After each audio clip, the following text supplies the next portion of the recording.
Namaste everyone, I'm Rithika Ravishankar, a Kuchipudi dancer based in Preston, Lancashire.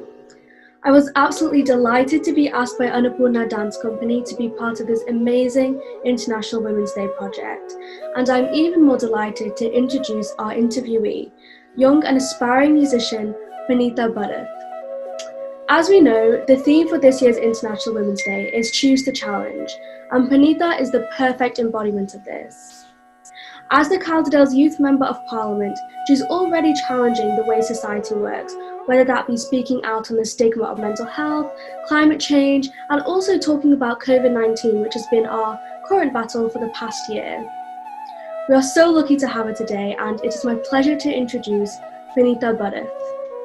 Hi Praneetha, how are you? I'm fine, thank you. How are you? I'm great, thank you. So, I understand you are a very talented Veena player. How did you get started playing such a unique and beautiful instrument? So I started learning Veena when only a few years ago actually, but the Veena has been part of my life since I was young actually. So originally, I only learned Carnatic vocal. I only took Carnatic vocal lessons, and my mom was the one who played the Veena. So the Veena would always be in the house, and I used to just think it was such a beautiful and unique instrument, especially because the Veena I have is so beautifully carved with the goddess Saraswati and patterns all over it. I used to, even looking at it, I used to just adore it. And so a few years ago, I started taking lessons and practicing over the last few years. And I became pretty attached to it, both as a place, to build my skills, to learn new songs and pieces, and also a place to just, escape the rush of life and relax. That's so lovely that your mum played such a significant role in you starting the Veena, especially in light of International Women's Day and positive female influences in your life. So, moving on from that, what obstacles have you faced in your musical journey so far? The main thing that really hindered me from developing was my confidence. So I would constantly think about my skill level and how other people used to play, or even professionals used to play. And I think that was something that really, this kind of in a way discouraged me, because I'd just be constantly thinking about that.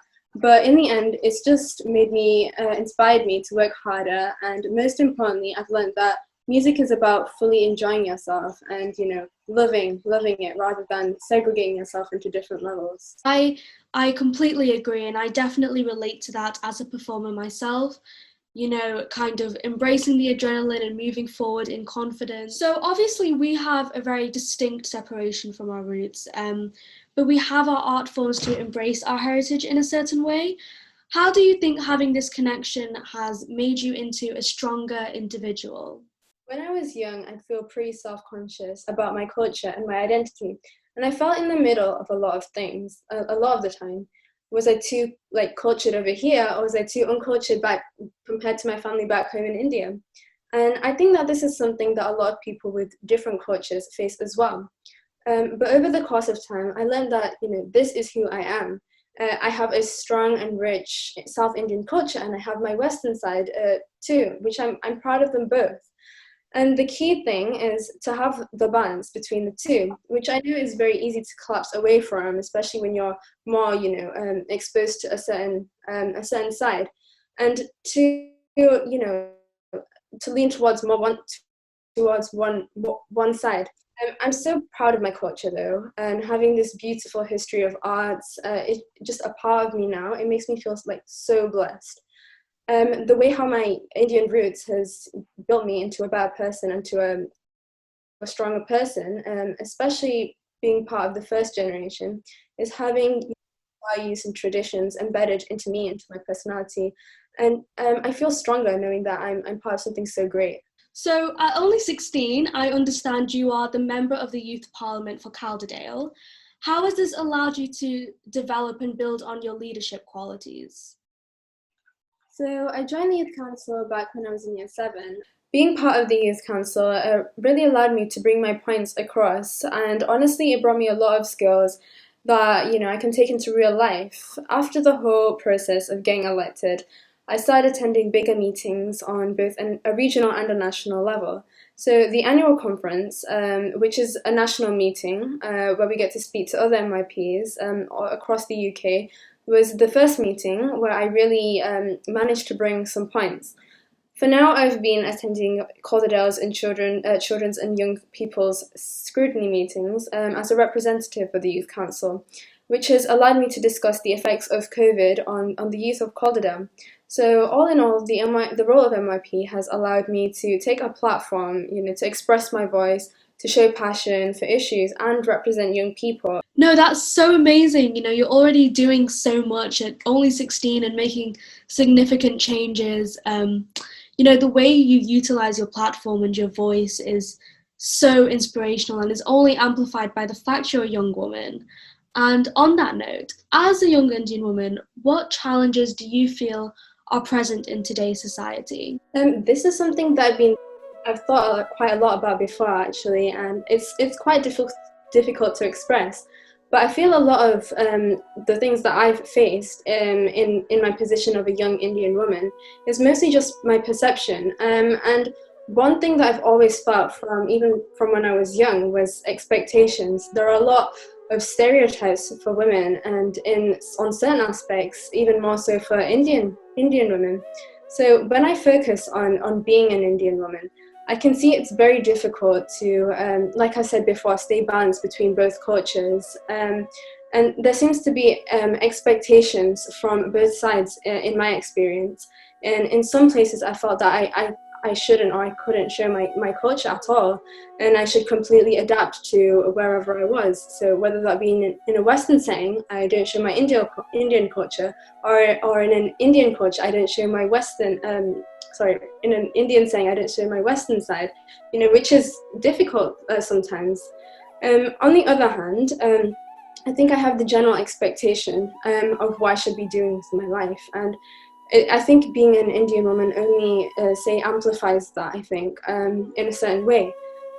Personally, this may not affect me so much, but I think it is definitely the greater fear of being pushed away from different people because of this. But on a different plane, what I think something that a lot of women and the female population can understand is the choice careers they feel. For example, a female police officer. Will you get judged if you choose this? Will everyone around you accept your choice? What challenges will you actually face in the job? And I don't think it's the actual job that is the problem. It's how other people perceive you and how they interfere with your life at the end of the day. And this is not only when it comes down to what career you have, but again, just in general. Yes, that's so well said, and there is a constant battle as an Indian woman, kind of conforming to a stereotype, but also wanting to be accepted and fitting in. The theme for this year's International Women's Day is Choose the Challenge. On that theme, what ways do you think society could be challenged? What changes do you think could be made? I see less discrimination occurring. And I know it will take time, but on top of that, I think the way to go about it is education about cultures. I would feel so proud if someone knew about my culture. And, I think learning about other people's culture is really interesting as well. And if people could learn about other people's cultures and what problems they may face in their shoes, for example, or when we're talking about cultures, just certain aspects that make up their identity, for that matter. If people could learn about it, I think that could not only bring communities together, but also make an individual feel stronger and more confident about themselves. Yes, definitely. Like you said, education is 100% the key to an open mind. So moving forward, what is the most significant advice you would give to another young person based on your own experiences? So my piece of advice would be, don't be embarrassed of who you are and just embrace it, because it's very easy to almost forget about your culture, or to try and hide it from other people or other parts of your identity, for that matter. And you should always be proud of who you are, despite what other people may say. It can be hard, especially if you feel alone, or if you feel very different to everyone else around you, but most likely that you will have a supporting community who will always support you. No, that's such a lovely message to spread, being confident in your own skin and your own identity. You are so well spoken, and all the amazing things that you're doing at the moment. I can't even imagine how bright your future is going to be. So what are your ambitions for the future? So I want to pursue a career in medicine, and currently I'm interested in surgery.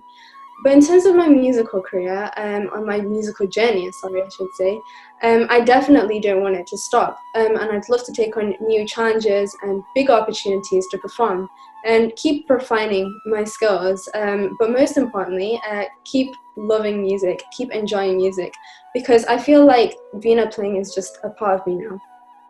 And what challenges do you think you might face on the way?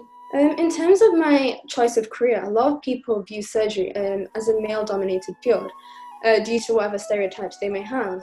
So that could become a hindrance in my career path, but I don't think it will affect me too much because I feel that I will have the determination for what I want to achieve. And in my musical journey, I think it's more general about opportunities and finding the confidence within myself.